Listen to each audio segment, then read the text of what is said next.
AEW Revolution. Man, this show had a lot of hype to it, and looking back, it delivered. The thing with AEW recently is that they haven't gotten a lot of consistency. The shows have gotten better after World's End and stuff like that, but like they need a little more consistency.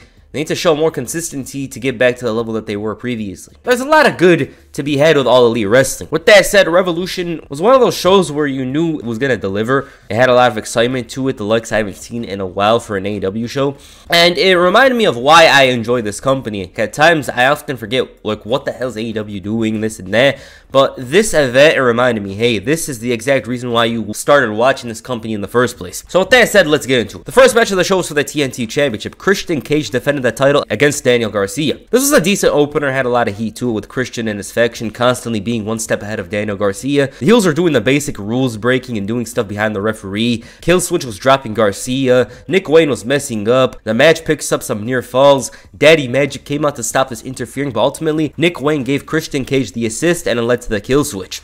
Decent match here. Christian was a good heel. Garcia still needs to figure out something. This character is not going to take him higher. It's well known, you know. I'm not saying anything new. He has the in-ring skills, is still young, and mentioning how he should have joined the Blackpool Combat Club is old news. We know that. We got to look forward now. He can't just be going out and doing the hump air thing, which is kind of funny, but like, bro, you got to change it up in order to get much higher on the card. It's well known. The next match was for the Continental Championship, the New Japan Pro Wrestling Strong Championship, and the ROH World Title. Eddie Kingston defended the gold against Bryan Danielson. Eddie is seeking the respect of all the all-time greats. When it comes to Bryan, he kind of sees him with contempt, and since Kingston's been on a roll beating the likes of Claudio Castagnoli and Tomohiro Ishii, with Bryan, he was the biggest name and the most consistent, so he needed to earn his respect. Okay, with that said, this match is wonderful. I really like the fact that Bryan was giving him a lesson. He was one step ahead almost the entire match, and was delivering these brutal suplexes and kicks. It was rough action just the way that Kingston and Bryan like it. It gave off a vibe of a Japanese match from an older era with the aggression from both men. Very technical early on, then it turned into a brutal brawl that consisted of mean kicks and suplexes. Kingston managed to overcome the onslaught and score the victory.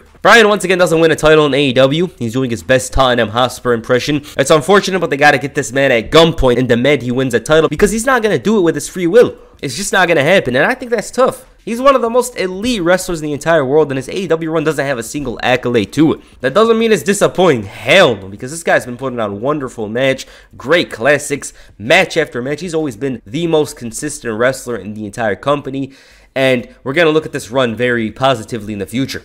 For Kingston, he's slowly climbing higher up the card. He's being some of the very best, and after a long moment, Bryan finally shook his hand and showed respect, something which seemed more valuable than almost any title out there. The next match is an 8-man all-star scramble. Wardlow, Chris Jericho, Dante Martin, Hook, Magnus, Brian Cage, Powerhouse Hobbs, and Lance Archer faced off with the winner getting a world title shot. So this one was all over the place. Now, I'm not going to lie. I'm not going to over-exaggerate things.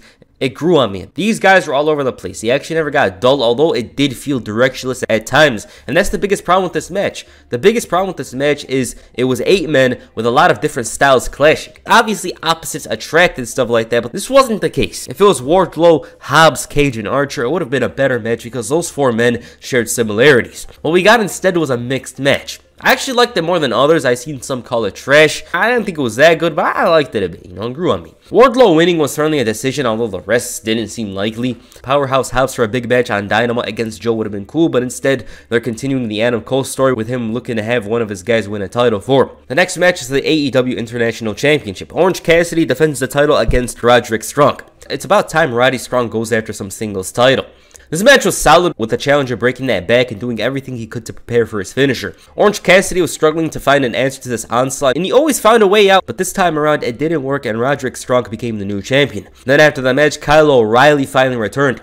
It had been a long time since he was seen, and by the looks of it, he was relieved to return. We don't know how bad it was for him, but great to see him back. He was one of the most consistent wrestlers in the entire roster and could always be relied on for a solid match. He teased joining the Undisputed Kingdom, but preferred to be his own guy. But yeah, welcome back, Kyle O'Reilly. It's great to see him back. He looks almost emotional to be back, and as I said, we don't know how tough it was for him to recover. It must have been very bad. He must have doubted the fact that he could return. The next match is a tag team match. FTR faced Jon Moxley and Claudio Castagnoli. So the Blackpool Combat Club had a problem with FTR being old heads. Mox and Claudio decided to honor the Road Warriors, which was funny. The match was very slow early on, and that worked against it because these guys really put in the work, especially that crazy-ass Claudio. Man of the match for me. Powerhouse and high flyer at the same time. Mox didn't bleed profusely, which was very, very shocking. That was actually Dax Harwood that bled. Nice combination of the Doomsday Device and Claudio's springboard uppercut. It was so good. Brutal pile drivers, and even though it was a rough beginning, they managed to turn things around and put on a good match. The Blackpool Combat Club scored the victory here, but once again, FTR proved they're one of the very best tag teams. I personally think they are. Their performances haven't been as great as 2022, but then again, I think that's a year that can't be replicated for them. You know, it's too amazing. It's always going to be their best year for sure. The next match is the AEW Women's Championship. Timeless Toni Storm defended the title against the virtuosa Deonna Purrazzo. Deonna is all elite. This has been coming for a while, ever since she became a prominent name in the world of women's wrestling, which leads me to this match. I was so disappointed even though I expected everything to be the way it was. The coolest part of the match wasn't even in the match. It was Mariah May teasing everyone into thinking the old Toni Storm was back, since that was such a big part of what this feud with Deonna Purrazzo was about. Other than that, this gimmick really limits Toni Storm in ring, and it's not like I'm saying nonsense. It's clear facts that she's good in ring. We already saw what she's capable of in WWE and early on in this AEW run.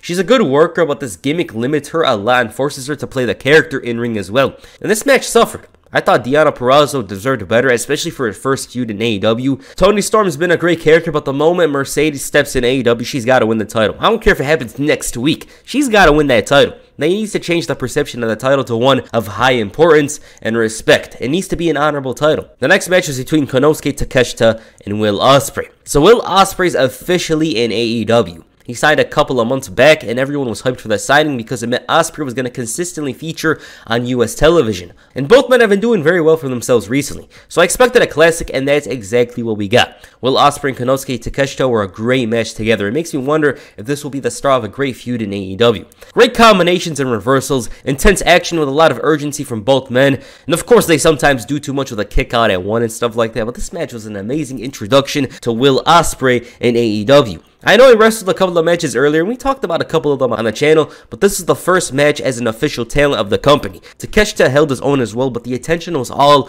on the aerial assassin. Will Ospreay scored the victory, and it was off the charts. One of the very best matches. Hell, I'm not doing it justice, to be honest. I'm not doing this match justice, but it's, personally speaking, AEW's best match of the year so far. It was. Will Ospreay's on a mad run recently. The best wrestler in the world, to me personally, the best wrestler in the world, and it doesn't look like it's stopping anytime soon, which leads me to the question of, if Will Ospreay could do this in his first match, what the hell is this guy capable of in the next 2 years? We don't know. But yeah, this was wonderful. It was a match of the night. One of the best matches of the year. Will Ospreay scored the victory and greeted his friend Kyle Fletcher after the match ahead of their own match on Dynamite. The next match was the AEW World Championship. Samoa Joe defended the title against Hangman Adam Page and Swerve Strickland. These guys were definitely not going to top the previous match. The previous match was crazy, but they tried. They worked hard. Heading into this match, everyone thought Swerve would win. I thought that too because he had a lot of momentum heading into the show. The previous match affected this one, but it doesn't take away from the performance. Each guy looked amazing out there. Hangman looked crazy and let himself go out here beating up a referee to stop the count. Swerve wasn't trying to cheat and that cost him, and Joe with his experience steered clear of both men to retain the title. This was kind of shocking, but glad to see Joe's reign continue. Swerve will probably win the title of Double or Nothing, where all the attention will most likely be on him, as opposed to this show, which is about one man and one man only. And the main event, Sting in his final match. Sting and Darby Allin faced Matthew and Nicholas Jackson, the Young Bucks. So when I heard Sting was retiring, I didn't expect his final match to be against the Bucks. I was almost confused, but he was the one that made the decision, and watching this match you can understand why. Sting's had an iconic, illustrious career that spanned multiple decades and multiple promotions. He's the icon of WCW, a big part of TNA in the first decade. One of the all-time greats, deserves a great send-off. We all knew this AEW run wouldn't last, but they did good with Sting. They showed him respect and honor and treated him like a top 10 wrestler in history. It was the most consistent run he had in his entire career, and it's not like he became world champion or anything like that, but he wasn't involved in terrible stories or being misplaced on the card. They had a great video played of Sting watching his career. His sons came out as him, and about this match, it was everything we expected. The Bucks have recently started leaning into their EVP positions and using that more as their heel characters, and the action was entertaining. The Bucks played their role well and were all about disrespecting the legends at ringside. Some of them even got involved. Darby Allin went through real glass and wine. I don't know. His goal of meeting God is getting closer and closer as the days go by, and it's crazy. It's Sting's final match, not yours too, bro. The heels took control and were throwing everything at Sting. Ric Flair had to get involved and they dropped him as well. It was fun. Sting gets beaten up, dropped with the Bucks' finisher and all that. Darby's nowhere to be found, and it seems like they were going to retire him then and there, but he ended up making a comeback. Darby comes in, they drop both Nicholas and Matthew Jackson, and Sting locks in the Scorpion Deathlock to win the match. Great way to send Sting off, as opposed to the traditional way where he loses a match. I think Sting deserved it, you know. At the end of the day, he was mistreated at times throughout his career, I'm not gonna lie.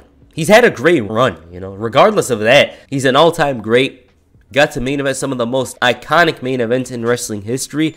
But even then, his career could have been more. So to see him actually win and go on a high, I'd say it's well-deserved. He had a speech afterwards, but the show was cut, so we couldn't see it until later on YouTube. But yeah, it was a great send-off. They really did well by his side. They showed him the respect he deserves. And again, I'm going to say, Sting is an all-time wrestler. He has the accolades, he has the career and all that. But even then, he could have been more if the companies respected him a little bit more than they did. It's not going to be one of those one-offs like the other guy, Ric Flair, does every so often. It's not. But yeah, this was a great main event.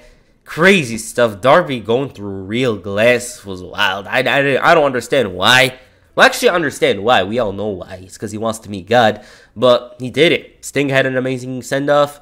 And yeah, I don't even know what to say. We might even make a whole video on Sting's career. Alright, that's Revolution. This show reminded me of why I like AEW. You know, like the last two shows weren't the best.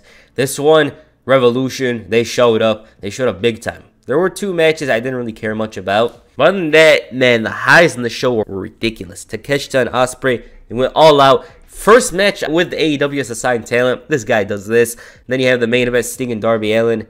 What more could you ask for? One of the best AEW shows in a while. Actually, the best AEW show in a while. I'm going to say it right now. This was the best AEW show in a while. I had fun watching it. I enjoyed it. And it's something I haven't felt in a while with AEW. You know, like, I'm not going to lie to you guys. Even though some of their shows, their pay-per-views were decent and stuff like that, this show had me feeling like I did a long time ago when I first started watching. I remembered why I started watching AEW in the first place. Great show, so yeah. Alright, what did you guys think of Revolution? Please comment down below in that first video. Make sure you hit the Death Rider on the like button and perhaps the Stinger Splash and the subscribe button. Peace. I'm out.